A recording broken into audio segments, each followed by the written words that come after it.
So we're a 7-county solid waste district.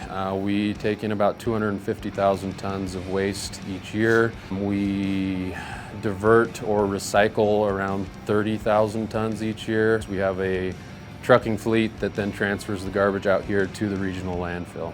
My name is Nate Francisco. I'm the environmental manager for Southern Idaho Solid Waste. What we have is a landfill gas to energy facility, so we're extracting the methane gas produced off of municipal solid waste at our landfill.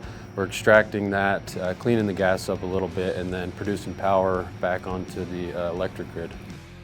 So this is baseload power, meaning that we operate 24 hours a day, 7 days a week. These engines are running 1,800 RPMs with a fairly dirty gas running through them, so there's a lot of wear and tear on the engines. One of the challenges was oil drain intervals that we had from the beginning. So because this gas is coming off of garbage, there are contaminants in it that are hard on the engines, and the oil needs to be able to clean those contaminants off of the wear parts on the engines. One of those is silicon. This stuff will stick to the heads and then will flake off into the oil.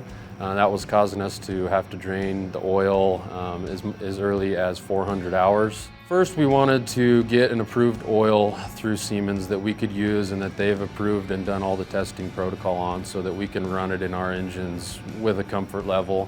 So right now we have oil trial going with Phillips 66 with an oil called Elmar LFD. The Elmar LFD has enabled us to extend our drain intervals because it binds the silica up in the oil and lubricates the engine.